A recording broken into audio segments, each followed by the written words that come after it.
Hello, everyone.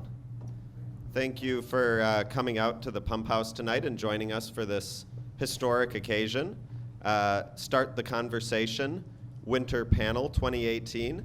Let me just explain to you a little bit about our organization. Start the Conversation is a nonprofit incorporated society aiming to stimulate discussion about the cannabis issue in New Zealand.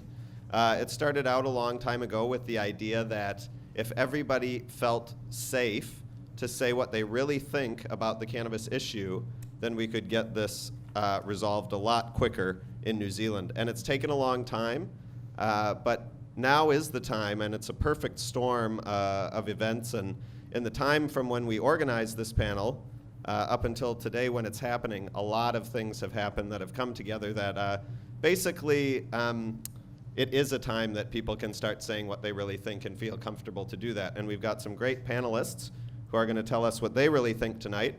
And we're going to talk about this upcoming referendum that we all hold out great hope for. And we're going to take some questions from you guys in the audience as well. So thank you for joining us, and I will hand it over to Jen and the panel. Thanks, Abe. Good evening. Welcome to Winter Panel 2018. My name is Jen Hurst. I'm the co-founder of Start the Conversation. And I'm really excited to be able to introduce you to a wonderful group of speakers this evening. To my right, we have Director of Helios Therapeutics, a cannabis biotech company, and Mark Willis, 2 times BMX Olympian who represented New Zealand in 2009 and 2012 Olympics. Māori health and public health policy expert, Dr. Huhana Hiki.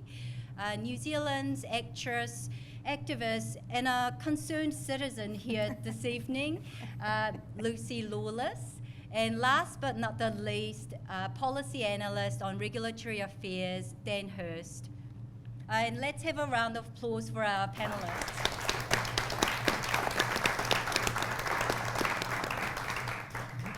So the first question we have today is, should personal use of cannabis and possession be decriminalized?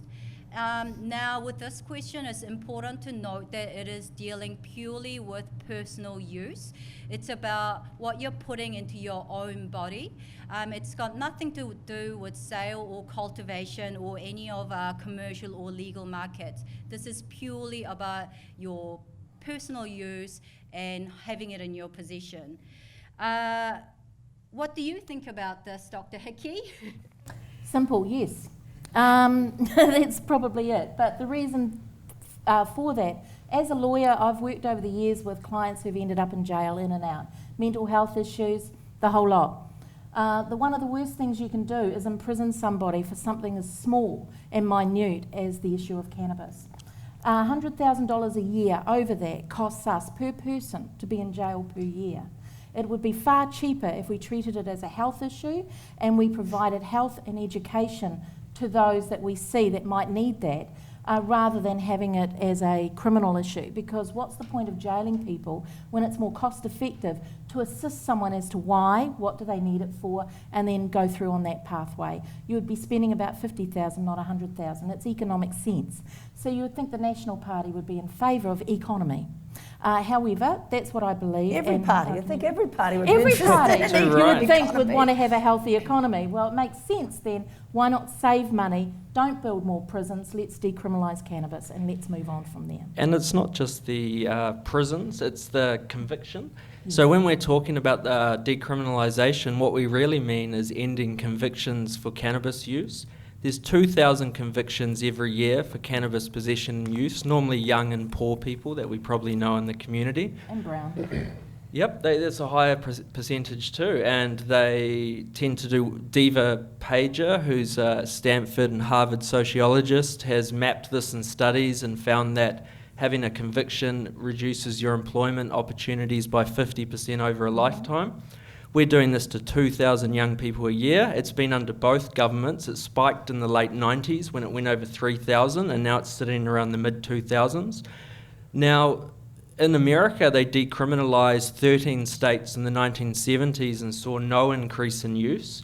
So there is a long precedent. In Portugal, they decriminalised all drugs and saw use went down, mainly because they put the resources that go into the criminal jurisdiction into health.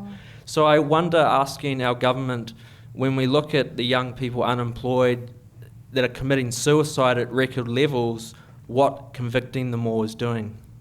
It's also, stigma's a huge thing, isn't it? You know, that people, if you're stigmatizing them, if you're likely to go to prison, you might not seek help, right? So making it about a public health issue. We're not saying, I think, decriminalise it. Nobody's saying you should smoke more, any more than we're saying you should drink more. And I think looking at the relation of alcohol-related issues versus cannabis will actually probably does show cannabis in a very, very peachy light. So I'm not sure who's winning. I'm not sure what we as a society are getting out of criminalising cannabis. So Jin, you worked in the Alcohol and Drug Treatment Court as a police prosecutor. Do you want to talk from that experience about what convicting people and for a drug charge does? Alcohol and other drug treatment court is a pilot that had been initiated by 2 district court judges in Auckland, Judge Tremuen and Judge Aiken, and it is designed for people who commit crime and their crimes have been driven by some kind of an addiction. And instead of going into a imprisonment or the court puts the defendant through a 18-month program where they start off in a residential rehab, and then they are integrated more and more into the community. So they move on from the residential rehab to community rehab, and they get connected with the local NA and AA groups with a drug counsellor that manages their cases. And this court costs $25,000 a year per person, and it costs $100,000 a year to put someone in prison. So it is much more cost-effective way, and it also targets the cause of crime. And by and large, before I started working in that court, I didn't know that people committed burglaries and robberies from alcoholism. I thought that it was something what meth users did. I mean, that was it. So the majority of the offenders that went through these courts had meth or alcohol issues. We hardly ever saw anyone with cannabis addiction issues where addiction was driving the crime, or they would have a cannabis or multi-drug use issues. So when you think about what the criminal law is doing, and the United Nations statistics show that for the past 60 years of prohibition, cannabis use worldwide has not decreased. And whenever the governments crack down on enforcement, it's people's convictions and imprisonments that increase, and it doesn't change the use at all. And that is also because it is unlike other drugs that need more sophisticated lab equipment to produce. Cannabis is relatively easy to produce. You can grow it in your garden. So that's one of the reasons why it couldn't be eradicated completely. But the fact that 80% of the world population, or 80% of the drug users worldwide use cannabis, and that number has not decreased over prohibition, we have to ask ourselves what we are doing. And when we slap young people with criminal convictions at 18, 19 years of age, and that record stays with them for the rest of their lives, hindering their employability, travel, And you may argue that there is a Clean Slate Act in New Zealand, but that act does not apply in overseas jurisdiction. It just applies in New Zealand. And whenever they go to, in America, they have initiated things like ban the box where a person is not allowed to be asked about criminal conviction until they get to the final stage of hiring. But we don't really see those kind of discussions happening in New Zealand. But if we can stop people from attracting that first criminal conviction, why not? Yeah, they just did there was a study just come out of Colorado, and since they legalised in recreational use in 2014, the crime clearance rates for the last 4 years have dropped, have gone up, meaning that now that cops are actually trying to solve real crimes, they're finally succeeding in actually getting that done. And another one out of Nevada just came out that their traffic deaths are down 10% after legalising for the last 12 months, which they believe is related to alcohol substitution, because people will rather get high and smoke than get drunk. I'll just jump in here on that, what you've said. If you look online, Mark Anderson, we've got it on our website, conversation.org.nz. His study looked at all the states in the US and mapped medical cannabis states versus prohibition states, and found that in medical cannabis states, alcohol use goes down 10%, which reduces suicide and driving accidents 10%. And so that's been proven. The substitution theory, they call it, when you introduce, it's basic economics if you only add apples. Yeah. Yeah. So we would encourage, probably, that alcohol companies diversify. They don't They evolve your business. right? Stop probing our politicians too. Like, Alcohol and cigarette companies. yeah, staying the same is hurting us. Staying the same is hurting us. Is this working? It's not working. So the preponderance of evidence is a load of whether it's about. Yeah. And the reality is, kids are always going to experiment. I don't know about you, but I experimented from the age of 12, well, actually probably earlier.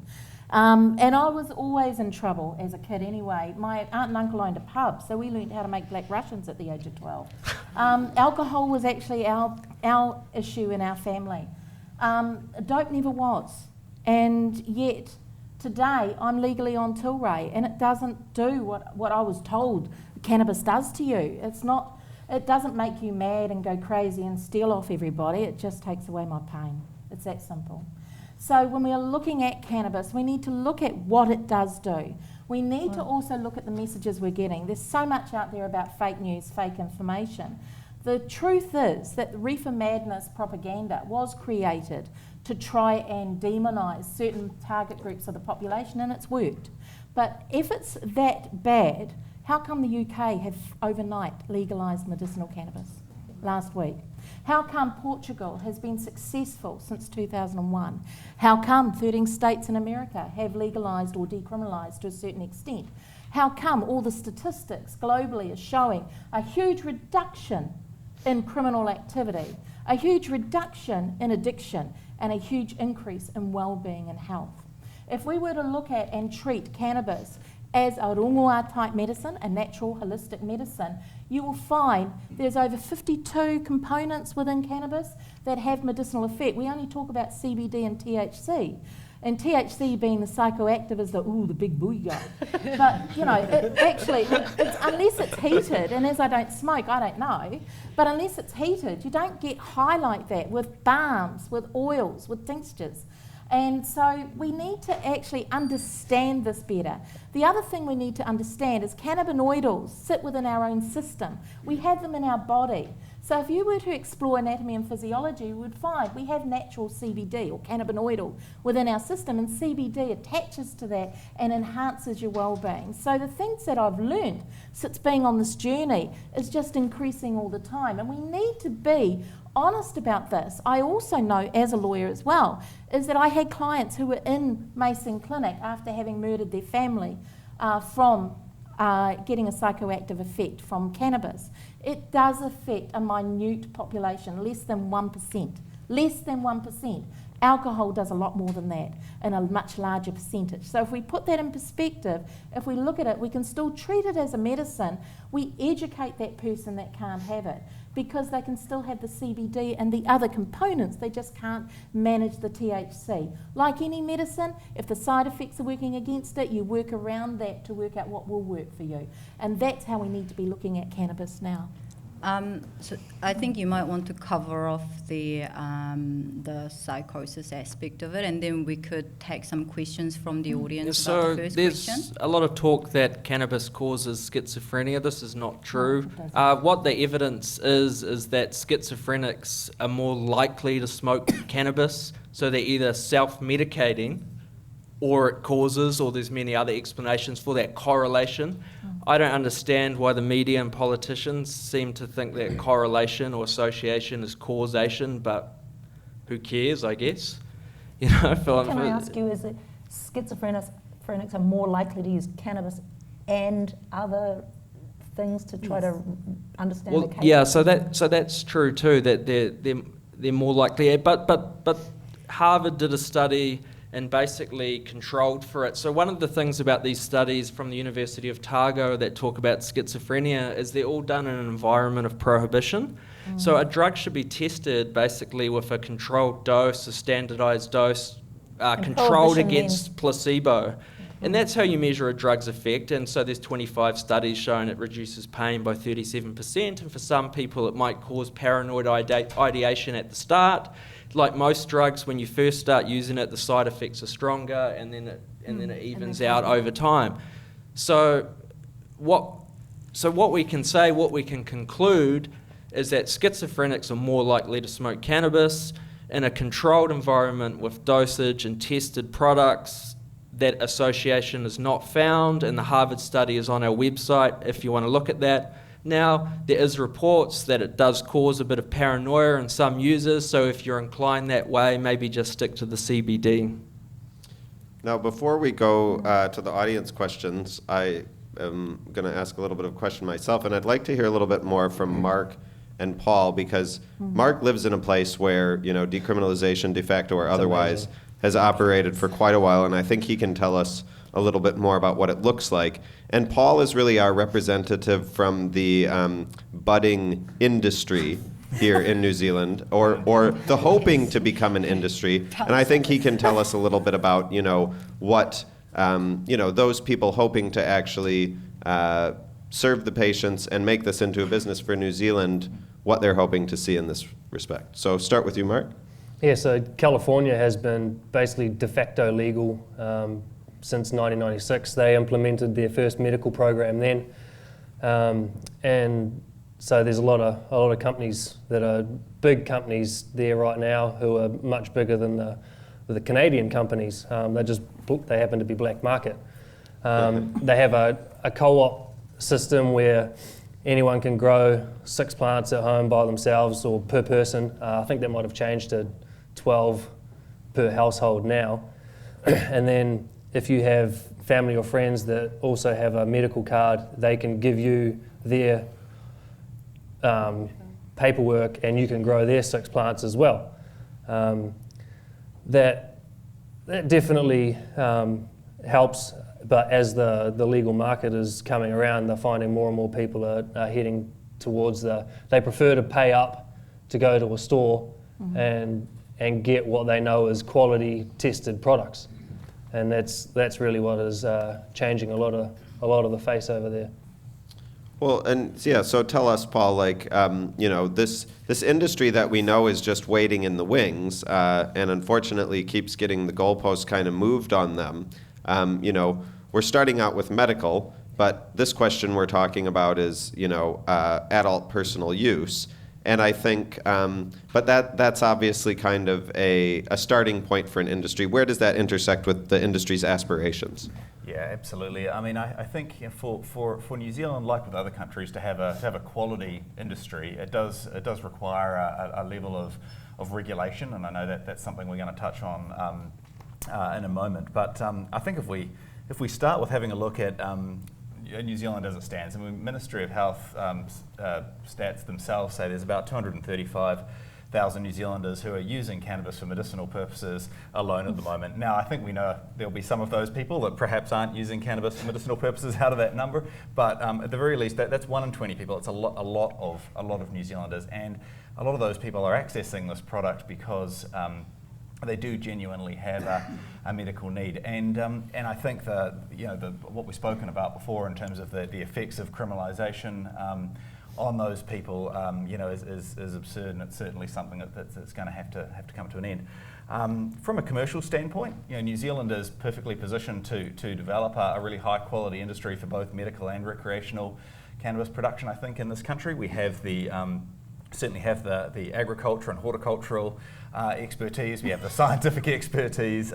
We have a population, one of the highest populations in terms of use of cannabis in the world. I think it's about 14.5% of New Zealanders have used or do use cannabis here. So we've got arguably a big market. We've got a very large number of people using these products, and we've got the skills within the market to actually produce a high quality industry. And the benefits of that industry from an economic standpoint, of course, are significant. I mean, there are a number of estimates that have been thrown around about the commercial size of the New Zealand market. $500 million to $1 billion potentially into the economy, which is going to transition a black market into a legitimate one. Perhaps not entirely, but by and large.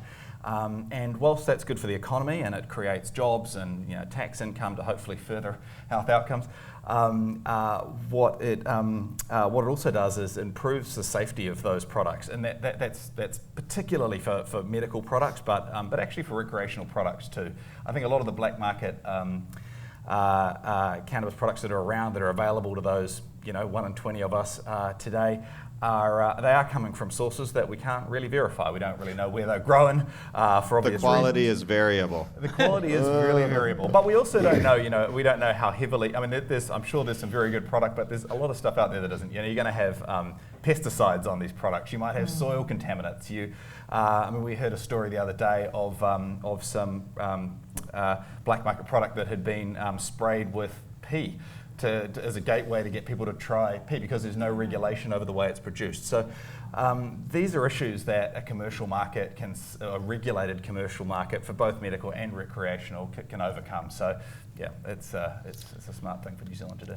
Okay, I think we're going to take an audience question. I'm going to stand a little to the front of the stage so I can see beyond the spotlight. And what I think I'm going to do is I'm going to pick a person, I'm going to come have them explain their question to me, and then I'm going to come back up here and restate it, and we'll have the panel discuss it. And one thing that came out to me, what all you guys were discussing now, was another issue that we have in New Zealand is the youth unemployment. And we always hear people saying, I think John Key was the one who said it most famously, that we can't employ all these young New Zealanders because they can't pass a drug test. And so we have all these unemployable young New Zealanders that we actually probably know quite a few of personally, and they're all really clued up, switched on people. And imagine if we could transition to a future where they weren't unemployable, they actually had very, very strong CVs for this new industry. I think that's where they're standing. But and also, Abe, imagine if we applied that rule to Prozac too. And coffee. Let's see if someone has a question. I'll stand up at the front and see if you can. Yeah. So what this woman asked about was the classification of drugs. And that brings us back to the Misuse of Drugs Act. One of the impediments to getting any sort of traction on this issue, as she mentioned, is the classification of drugs. Now, overseas, in the US, for instance, they can't do any medical research because of the scheduling of the drug. There they have Schedule 1, 2, 3. Here we have Class A, B, and C. That's not quite the same here, but the status of the drug as a Class C drug really does make a difference. This referendum that's coming up is going to have implications for taking cannabis out of that Class C status. But what's really been mooted for a long time is that the whole Misuse of Drugs Act is past its use-by date. And in fact, when it was written in the 1970s, it was only supposed to be an interim measure that they were supposed to go away for a couple of years as a social experiment, see if it actually worked to control the drugs and reduce their use, and then go back and reevaluate it. Well, they never actually did that, but it wasn't working this whole time. And the previous national government, well, actually ever since 2010, when the Law Commission did a review of the Misuse of Drugs Act and said it should be scrapped and rewritten and said that cannabis should be decriminalized and medical cannabis should be allowed, the national government was supposed to review the Misuse of Drugs Act. They kicked it to touch. The Labor government is supposed to review the Misuse of Drugs Act. We haven't heard a word about it. We've heard about a justice review that's happening. We've heard about a referendum, but we haven't heard any plan or for any consultation. But we haven't heard a whisper of the Misuse of Drugs Act rewrite, which is almost 10 years overdue now. So there's obviously a lot of intersecting implications of criminal justice review, cannabis referendum, Misuse of Drugs Act review. They all feed into each other, but if we do it on a piecemeal, haphazard basis, well, basically, if you're not hearing a holistic plan to roll all these out together, discuss them openly, have wide public consultation, and solve the problem, someone is being disingenuous. I won't name any names. Jacinda. It's in a working group, Abe, I imagine. So the second question we're talking about is, should there be a legal and regulated market? So here in this question... Are we talking about the growing? No, this is the second question about legal and regulated market. Rowan is last. Yes, settle down, Abe. Don't worry, you'll be able to grow, buddy. Abe's actually like a proper gardener type, unlike me and some of the others, so he actually likes growing things. But the second question, should there be a legal regulated market? So this is about production. We've moved from the user to the market. The politicians pretend that there's no market at the moment. There is. We've got more gangsters than soldiers that came out the other day. We have a lucrative black market in cannabis that services 300,000 customers each year. Now, the key thing to a regulated market, and any good regulated market, is that the THC and CBD levels need to be tested by a registered pharmacist. And so in America and Canada, basically the government has a list of you've got to be a PhD in chemistry and you get on the list, and then when Helios wants to send out their product, they send it to this guy or girl and they test it and they say your THC level's this and that, and then it goes to the shop. So that's a big thing about a regulated market. Regulation is also age controls. Should it be 18 to 20, 21? Where should it be sold? What should be done with the tax money? So a big thing you could regulate and say that all the tax money needs to go back into the health system, and so we could actually have a good hospital. And so I'll kick this question over to Lucy and talk about, what do you think about all these things? You know, when you... about getting taxes. So do you about think... proper use So of- I think it's a win-win, isn't it? Who's making the money at the moment? Leave it to the gangs or to Helios? Yeah, should we do that? You know, that headline in the Herald article the other day was, use it, don't sell it, or something like that, right? And it was like, that headline could have been, the gangs could have written that headline. You know? They probably did. Right. Like, use it, don't... Some what they said, people or get was it don't grow worried. it? Use it, don't grow it. That's right. It was use it, don't grow it. But, was it? Use it, Oh, don't I'm sorry, sell it. Thank you. Don't sell it. Well, where are you going to get it from? I suppose that means you can grow They're it. pushing for decriminalisation in that. So hidden in that headline is we want decriminalisation, but we don't want a legal market. That's what the Herald wants. So they give that headline. But ultimately, do we want a legal market? Do we want shops? And what kind of shops? So the Drug Foundation, in their survey, their question was, should we have shops? Well, is that a pharmacy? Is that an online shop? Is that R21? What are we talking about when we're talking about shops? And proper labelling, I think, would be kind of good, right? The regulations are around advertising. So they've done studies where they've compared legal states with non-legal states in America, and they've found that when you legalize cannabis, you capture the black market and the use doesn't go up, but use does go up when there's been advertising. And as with alcohol and cigarettes, advertising is a big factor in driving up the use.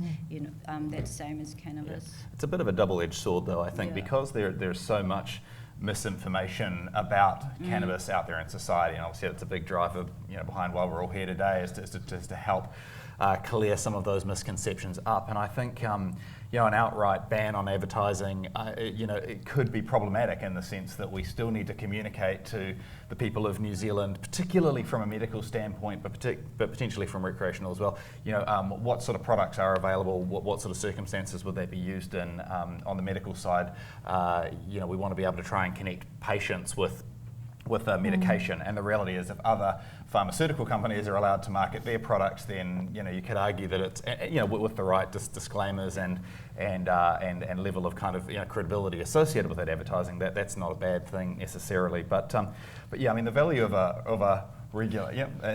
What do you think, Lucy? Yeah, Mrs. Housewife here is going, I'm not sure you get to have your cake and eat it too, Buster. You might get some pushback on that because of the correlation between uptick in sales. I know that's great for you, but I'm not sure our message should be you should all be smoking more. Is not what it's about. It's about getting all the punitive action out of it, so that any substance use is a health issue and not a criminal issue. Yeah. I'm just going to bring up a little point here that maybe you guys can discuss. There's a bit of a dichotomy in the idea of allowing a legal regulated market. There's allowing a free market sort of industry to operate that market, and then there's allowing a government monopoly to operate that market. And basically we've seen, from the perspective of public health academics, when you have a potentially harmful substance and there's commercial incentives involved with sort of shareholder-driven profit growth corporations, you must gain more users. So there's kind of a curve of amount of use and level of harm. Complete prohibition, very harmful. Overblown commercialization, very harmful. There's a sweet spot with the minimum harm in the middle. And some people have mooted that a sort of a licensing trust type operation, run by the council or the government, might in the best way, might be the most publicly health accessible way to regulate I don't the really know what that dosages. is. What is that? Give me an example.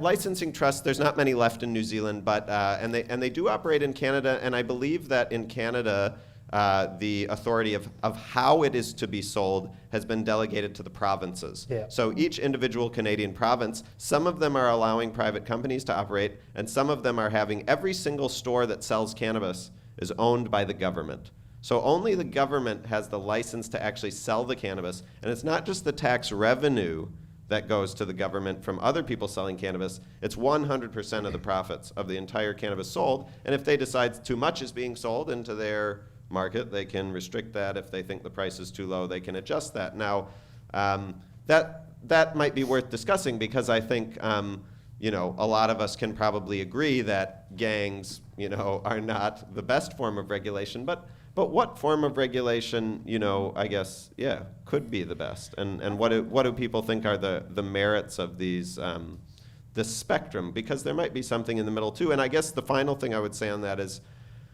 the New Zealand government, be it Labour or national, has had an opportunity to take on board some of this public health best practice evidence for a really long time, and the Law Commission report's been out for a decade. If they would have done this at the opportune time, they could have written it exactly how they want. Now the cat's kind of out of the bag, and it's to the point where, the longer they take, the more corporate lobbyists are going to be shaping that legislation. So I guess Even synthetics. I mean, that's another thing about prohibition, right? The 45 deaths this year. That's right. Yeah, so that is a perfect dovetail, Dan, because we did have regulated sort of shops for synthetics. And that's what is driving the panic in people's minds when they see that Drug Foundation survey question about selling from shops. Now, would the synthetic situation have been better controlled with a government monopoly? Or maybe we should have just legalized natural cannabis in the first place. But let's be very clear though, those synthetic drugs are synthetic drugs. It's not synthetic cannabis. In Yeah, fact, that's right. Thank you. It's not even relatable to cannabis at all. It is basically the same crap that I had to take legally, like morphine, gabapentin.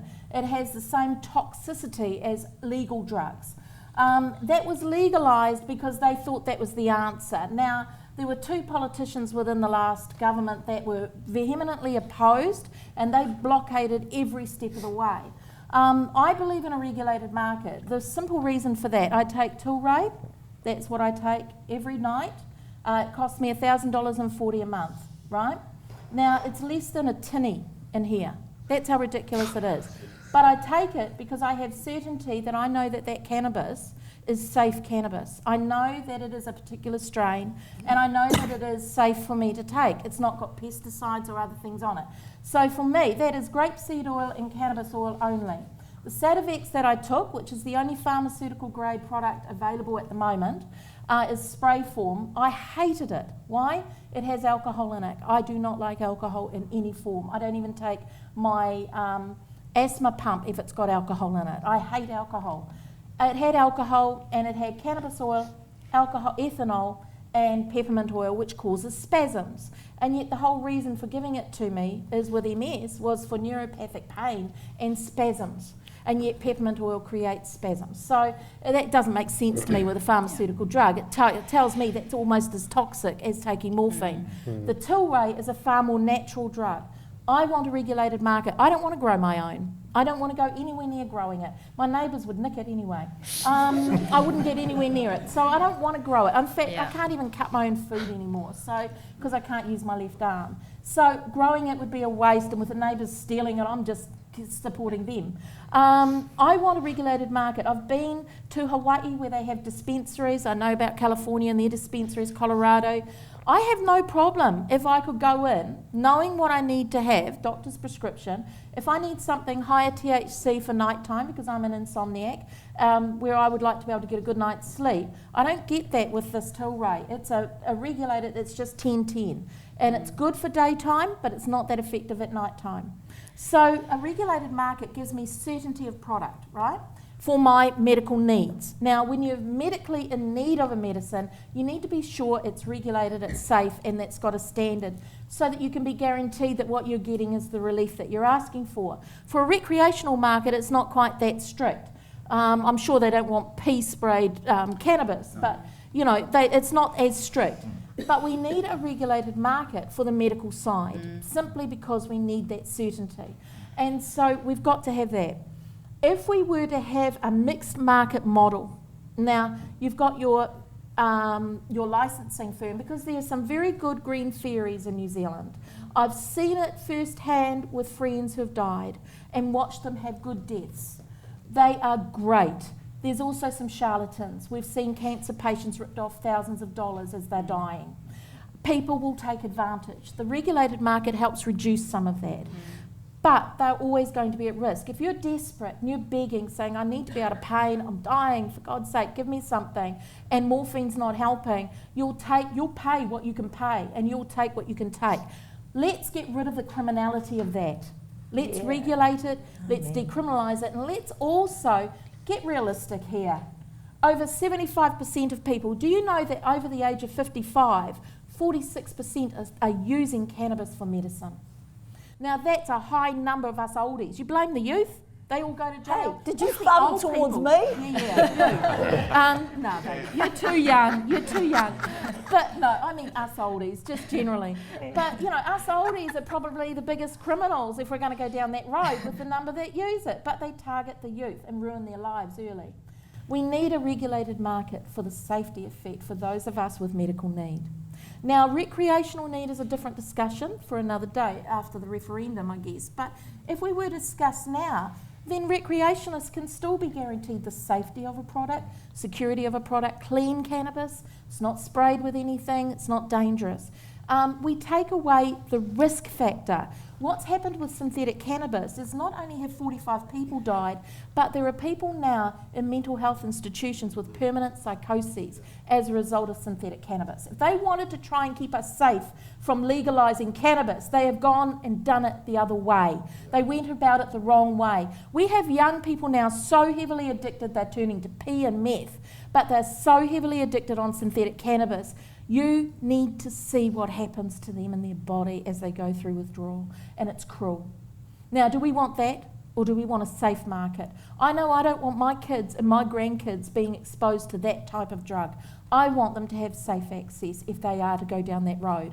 In the same way, in Canada and Toronto, I noticed that government control alcohol as well, in Toronto anyway. And I like that because I hate the regularity of alcohol. In South Auckland, there's a liquor store on every corner, and it is killing our communities. That's our problem, not cannabis, alcohol. And in Canada, it's government-controlled shops. So they're like what we used to have before we had all the liquor stores opening up. And so you know that that's a liquor store, you're going to buy alcohol from there, but it's not next to a school and it's not available to your kids. It's heavily regulated. Maybe something similar with less government control, private companies mixed, I don't know. But we need to be talking about regulating because that's the safe access to cannabis. I think with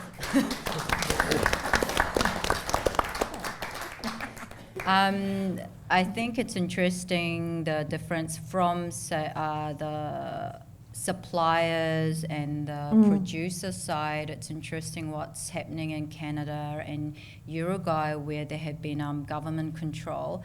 And in terms of Uruguay, they had a government control cannabis monopoly, but it failed to provide the flexibility that the people wanted and the business owners wanted. And we'll see what happens with Canada. Hopefully their government control is a bit more flexible. What does that mean, flexible? What is that? So for example, in Canada, you can't, it's like putting in more regulations in terms of how you can set up your cannabis business. You need to set up a company, you need to have so many shareholders, you need to have a minimum investment of $500,000. Like those are the regulatory examples of regulatory measures that can stop small businesses from flourishing. So when you see California's market, for example, you have lots of these small operations that are family-owned, couple-owned, and they're just so many different varieties. And that's when you see the free market and the innovation really flourish. And overly restrictive market control, be it just in terms of the rules and law, or be it government control, I think would need to take into account what the business people need, and because business people are the ones that create jobs for themselves and they might hire other employees. And right now, we've seen that New Zealand has fallen in terms of our innovative rating in the global scale. So we really need some kind of an entrepreneur, kind of industry sort of thing going, and I think cannabis would be great for that. A lot of governments seem to be getting confused with the legalising and regulating system and they think that they forget that the black market has existed for this entire time, and as they put in more fees and more taxes, the black market is just like, thank you very much, we'll continue doing it. And the whole medical and recreational thing, like the medical part of it was a great introduction to get the ball rolling 20 years ago. But now I think it was either Oregon or Washington in 2017, they went from having close to 200 medical stores, and then by the end of the year they'd gone down to just 19 that were left because everybody had switched over to recreational. So yeah, you absolutely get medical benefits, but people just choose to, it's easier. They don't want the government having their data to go into a medical store because you have to fill out all the paperwork and everything to do that. They'd much rather just go into a store and pay cash.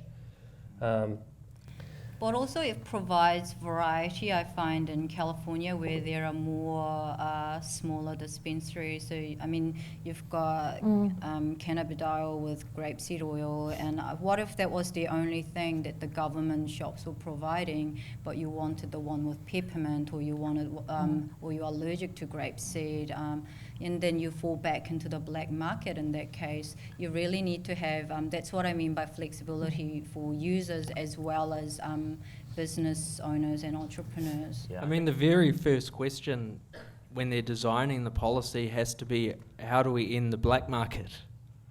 That's the first question. They use it as a political tool. They get lost and think that if we just one step above them, then we're going to get elected into the next one. And so then they'll better up that one.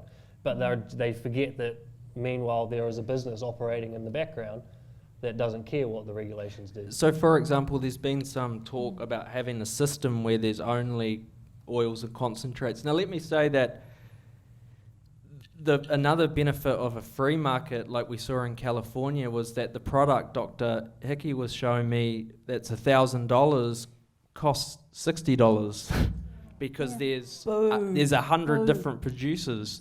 Now they try to pretend it's very complicated. It's not. What's the CBD level? What's the THC level? Are there any pesticides? You're not cracking the atom. And they're trying to confuse people. And so there's a very simple question. There's a black market. Is it still there? Yes or no? No. We'll go back and turn it into a real market. Yeah. One of the things we've come out and said quite clearly, we know we can produce equivalent products to those ones for about 15 cents a milligram. So I mean, it's significantly cheaper to produce equivalent, high quality, well regulated product right here in New Zealand that effectively do the same. So who's the resistant? same job. Who would be against that? Well, I don't know that anybody would be against that. Well, The Ministry of Health. Who gave the Labour Party 150 grand in the last election? Look it up. The pharmaceutical lobby met Andrew Little multiple times. What were they doing? Just chatting about the weather? I mean, it is. Cannabis is a threat to pharmaceuticals. There's no doubt about it. It's a natural product. It can be made relatively affordably. And I think the times they are changing. I think one of the things we were just talking about before, we talked about black market and the establishment of a regulated market, and the key word in all of that is market, and maybe it's just because I'm a marketer and that's the way I think, but the key word is market, and people assume that the market already exists, and to some degree it does. We know a lot of people are buying and using cannabis right now in New Zealand and all over the world, but markets are basically made up of supply, so companies, demand from consumers, and then there are other factors, particularly in this case, risk management and regulation. And I think in setting up an industry, you have to understand a market that you're potentially going into. And I know even on our journey, we started a couple of years ago. A lot of what we thought we understood about the market or the prospective market, even just on the medical side, and I should say Helios is purely a medicinal cannabis company, so that's what we're looking at. But a lot of what we thought we knew, turned out to be different as we've gone along. And what happens entrepreneurially, as you're moving forward, is you end up in this feedback loop where there's what you think a market looks like and what you think it needs, and then you find out by talking to people what people actually want, the sort of price sensitivities that exist, the sort of regulatory and safety and risk concerns that exist, and the danger in just thinking about the market as it stands at the moment is it doesn't take into consideration that things like accessibility and safety and suitability of products, affordability of products, they mean different things to different people. It's not really about one size fits all. And the solution to that from a commercial standpoint is choice. We need to be able to have a range of producers.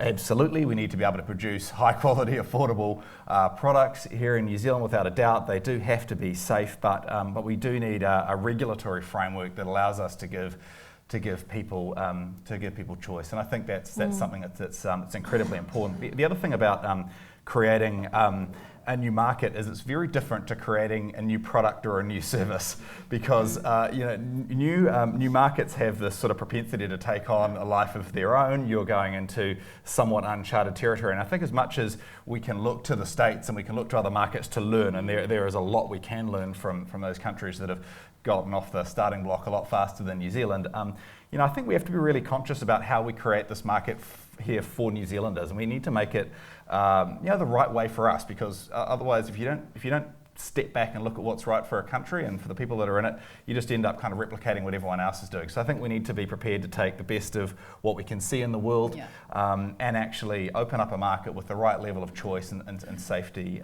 for people. Yeah, they need to cherry pick each country that's already gone through the regulatory process, because they've all butchered it so far. The Californian medical program of past, which was more of a free market, was a lot better off. But now that the regulation has, the recreational side has come in January 1st this year, and all the big companies are coming in, you've gone from the black market not really wanting it to go legal because they know that it's going to cut into their profits, but then the bigger players like yourself over there come in, and the black market doesn't like you, but then you don't like the big pharma and the big alcohol kind of thing. If you see a red dot on there, Well, isn't that what a free market is supposed to be? That you don't ban one of the products and then say it's a free market? Yeah, like, competition should be there. If it's good, the customers will go to it.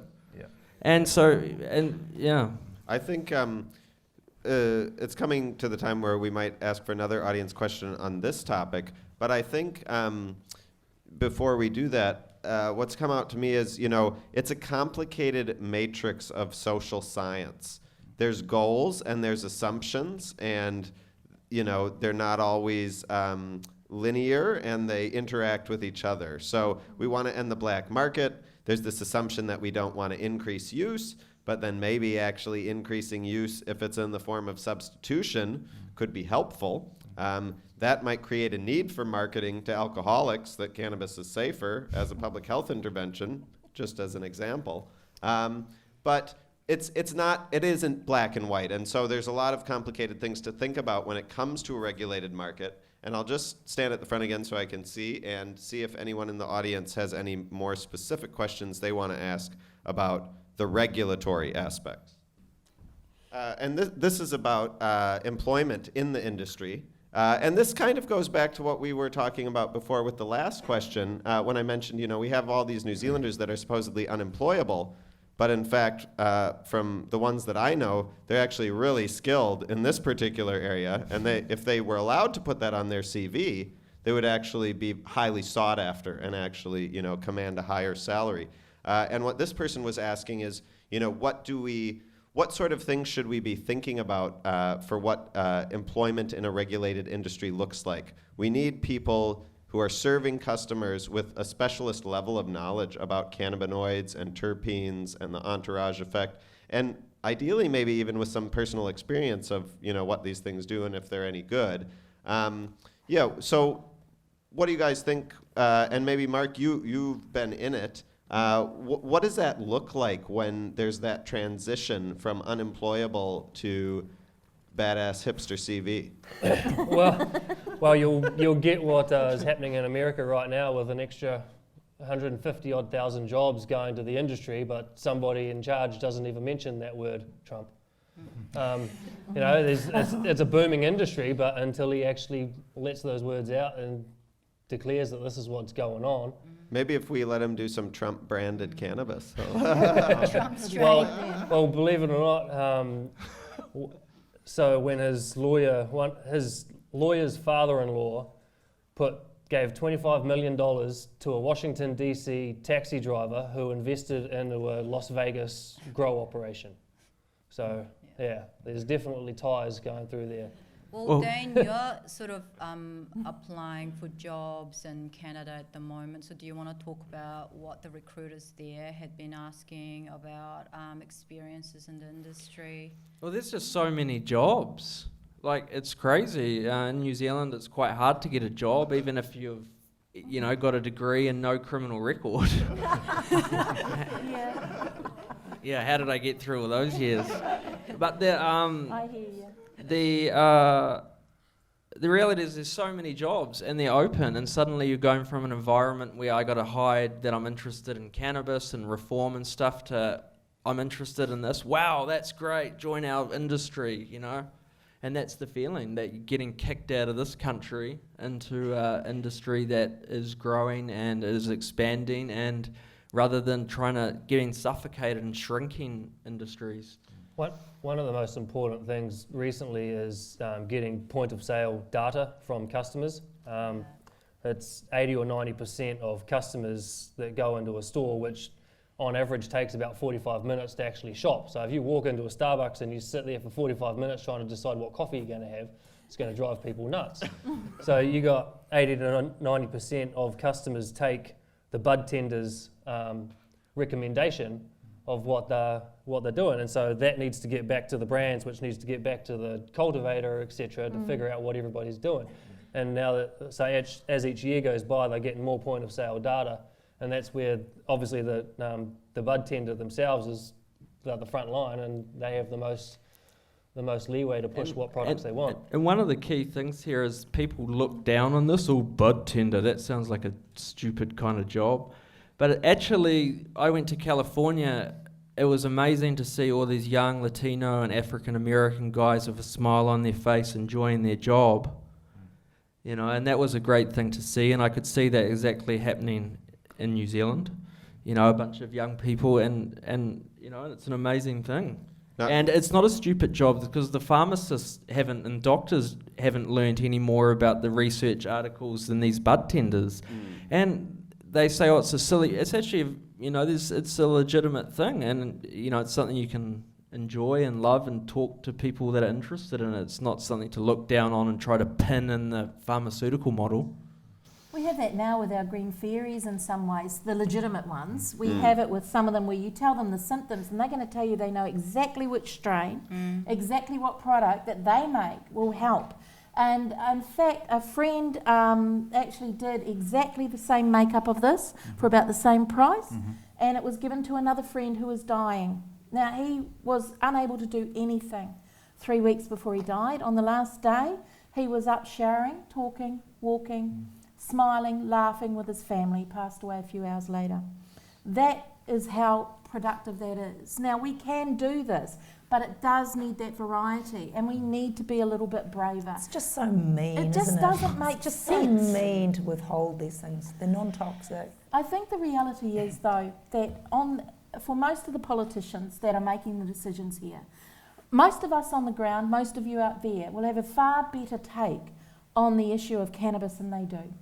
For many of them, they also come from privilege. Now, I mean that in saying they haven't experienced the same kind of pain, the suffering, the death that many of us do out there. 3 weeks ago, Anya Bartel passed away. She was 4 years old. On the day she passed away, she finally got her approval and they got the product. 2 years ago, I was able to get off another family their little boy's product because he died on the day it got approved. They take so long approving these things that it's killing our kids. Now, I can handle that I'm in pain. I can handle that. I'm a big girl, literally. I can handle that, but I'm not handling our children dying. Now, there's a product in America called Charlotte's Web. It has been shown to be very effective with certain forms of epilepsy. We can't get it in New Zealand. We can't get any American products. That's the paranoia that exists in this country. I only ask, and I send a whittle out right now to any politician that's watching this live feed, because I know they do. I tell them now, I send you a challenge. If you cannot look into your soul and realise that you are denying people a good death, you're denying people a quality of life, there's something wrong with you. It's time to legalise, it's time to decriminalise, it's time to start sorting this out instead of just talking about it. And at the moment, an 11-year-old girl in Colorado is suing Jeff Sessions, the Attorney General of America, for depriving her medical rights. Now, if an 11-year-old girl can sue the Attorney General of America, what the hell is wrong with all of us? Well, and of course in the UK, they've just had a huge sea change, all on the basis of, And that caused children with legalisation medical overnight. conditions. Which is on the back of the GW Pharma So this year, a couple of months back, GW Pharma, which is a UK company, they have produced Epidiolex, and that's been going through FDA approval for the last few months. They got their advisory panel gave them a 13-0 unanimous vote to pass it, and then the FDA, the head of the FDA, come out and said there's clearly medical evidence here that we need to look into. How they end up rescheduling, if they just schedule CBD or reschedule the whole plant, we're not sure yet. But that GW Pharma is like a UK company whose majority shareholder is Prime Minister Theresa May's husband. So it's like FDA approval, 3 weeks later, we're going legal, we're going to be rich. So we need to get Gayford into the... Well, we do need to get going. This is the thing. In the absence, I'm sorry. Yeah, I know. Look, I love the point you made, because the reality is we could have these high quality, in our case GMP certified medicinal cannabis products in the market as early as Q2 next year, maybe even sooner than that, if the politicians would get out of our way, get this legislation written, ensure that they enable accessibility. And I think it's one of the things we have to watch as this bill is developed, is that it is truly accessible legislation. So we're not ending up with legislation which prevents certain parts of society, people with certain ailments, from accessing medicinal cannabis. That's something we really need to watch. And I don't think they'll do that. I think that there is enough pressure now, but we need to move quickly. And I think wherever you sit politically, you know, with National's bill that they came out with recently, or the original bill produced by the government, all we can hope for, I think, is that the legislation gets better in terms of accessibility, and that the government can move forward with some pace now. The discussion has been had, and we can get some law change quickly, because we don't want to be sitting on our hands until 2020, which is one of the sort of time frames that's been bandied around. We just want to move a lot quicker than that. So we'll move on. We'll cheers for that. And I've got something. So Lowell, a famous company in Los Angeles, when they recently they had full legalization, they put up a huge sign saying, "Were you recently convicted on cannabis charges? Call us, we're hiring." So I'm sure if you do that, Lucy will let you have a bit of advertising. You're agent. And so the third question is for Lucy, because she thinks that this could be the big killer for your suburban housewife. And yes, that's how you explain yourself, because I'm not out of line there, am I, Lucy? No. I think, these are the Homegrown. people I know. Homegrown. So Hardly. question 3, should you be allowed to grow your own? Now, there's a strong argument that cannabis is very different to other drugs. You can easily grow your own. Try setting up a lab to create pharmaceutical drugs. That's the difference. And for a lot of people, it's much cheaper growing their own if they're in pain. So, Lucy, what do you reckon? A bit of homegrown? I think that would be a little bit of a stumbling block for a lot of people, because they'll think that people will be leaping over their fence to get there. You know, there's that kind of, you'll bring chaos to the suburbs. But, there's a lot of other models for how to organise that sort of thing. I don't know. I just do think that there'll be a little bugbear about that. But those people can also, if they're living in St Heliers or whatever, they can afford to go to the bloody shop. They don't want to grow it right in their things. But as you say, for people who are living with pain and it's dreadfully expensive, I think people might fall on the okay side, tick, yes, that'll be okay, if they're given everybody's side, give them all the information. We'll probably have to have number of plants, 6, 12, 4. Canada has 5. Depending on province. And the key thing is saying it's grown for personal use. And so, like stipulating that you're not growing to set up a little shop down at the grocery market, which maybe you My should kids be would able totally to. be into Maybe it. you should be able to have a farmer's market. There are a lot of farmer's markets in the US. But you're still talking about things for selling, you have to be... Well, the big difference is, Regulated, the right? big difference is in a regulated market, you have the testing of the THC and CBD levels by these chemists. And when you grow at home, you don't. Now with cannabis, at least the seeds can be tested and supplied in good quality, so you have that assured. But a lot of people, like, the St. Heliers lot, would rather just go down to a dispensary and buy the nice As tincture. you said a lot, almost everybody I think- does go that way. And don't forget, though, the more commercialized the market is, and the more sort of companies that there are, basically the more testing labs there are, and the cheaper the price is The per more jobs. Lots per of jobs for testing. chemists. But I mean, like, true. if you grow at your home in the U.S., you can pay $20 to have your finished product tested Yeah. and get the same labeling Right. information that a private company would get. And the price point is so low because there's so much competition for testing labs and And that's throughput. actually a model that could work well. We do have some green fairies, as I call them, who have great products, right? The best way to prove that,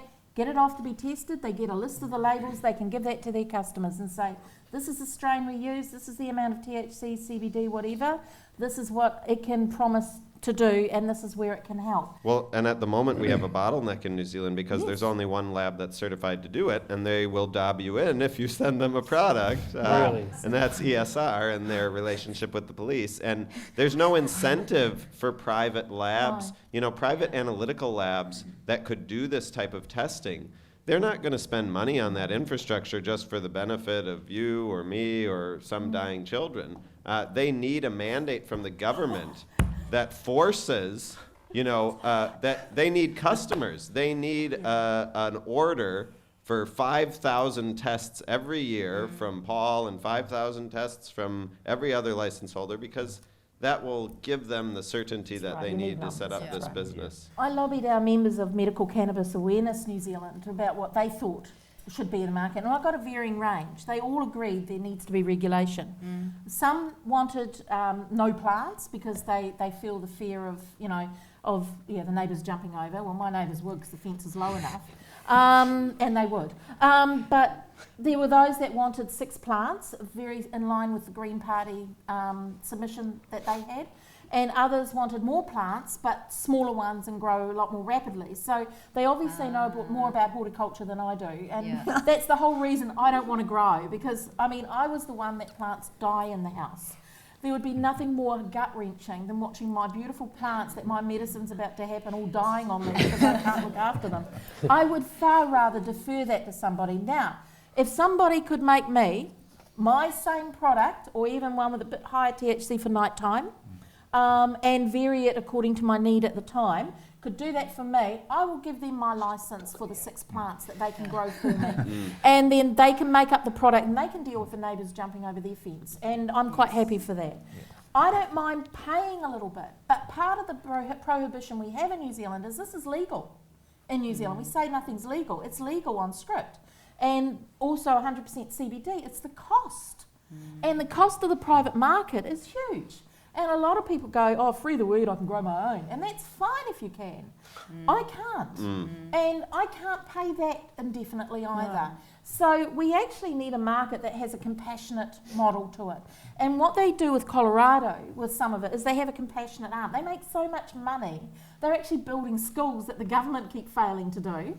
They've built a whole bunch of new things that the government haven't been able to afford it. Colorado is exuding money, surplus, because of cannabis.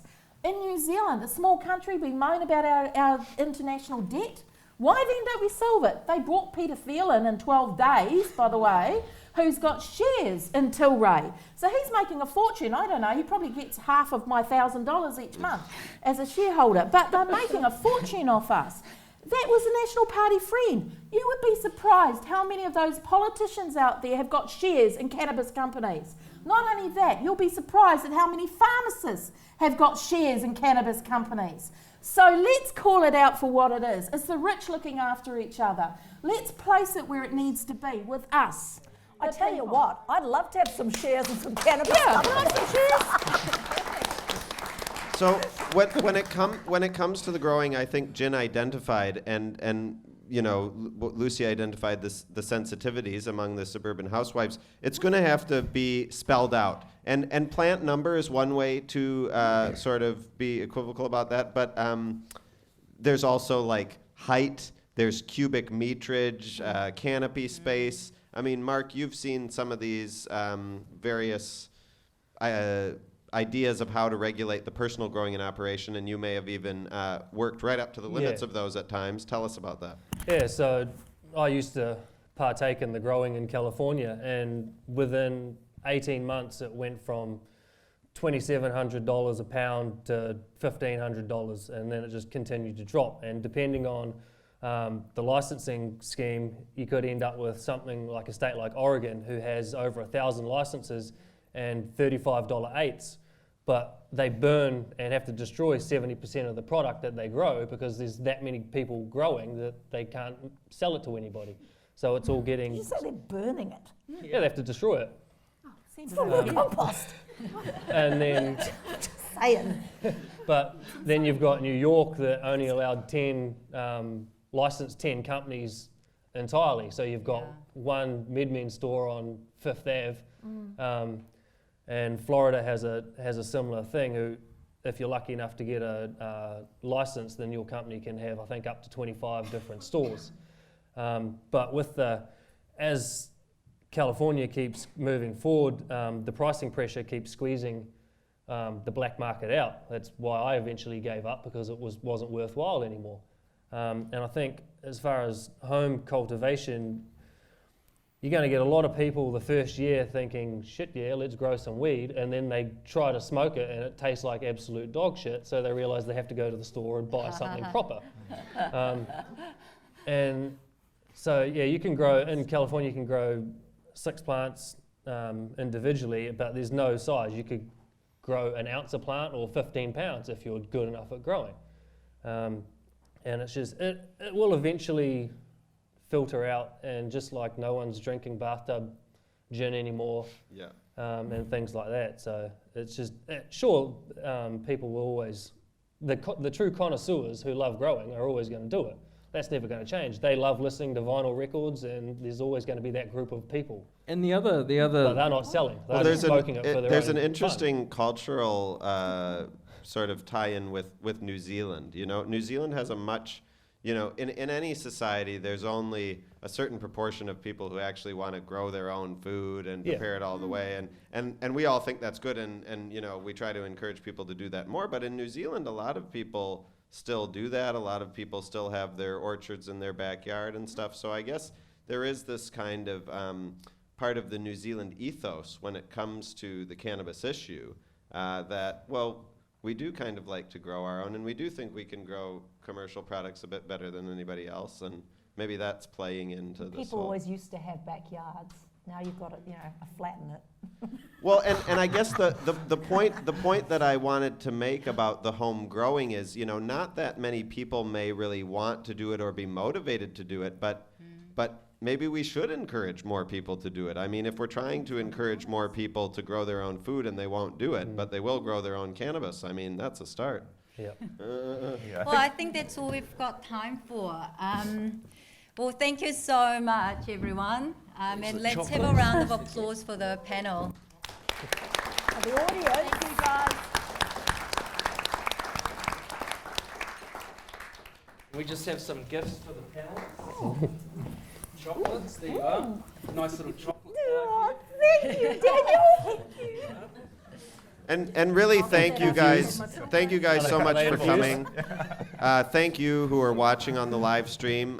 Like I said before, from when we organized this to now, a lot has changed positively for us. The numbers are in. 2/3 majority for decriminalization of adult use and possession. Close to that for adult home growing. And so the National Party came out with a bill that proposes California-style medical cards. Winston Peters has been defending people being criminalized for cannabis. Well, they might have actually been legitimate medical users, and they could have been his constituents, he's now realized. So I think we are making progress, and I'm really glad that you guys are all here and passionate about it, and you should talk to your friends and relatives. And Really believe in people power. We've done some amazing.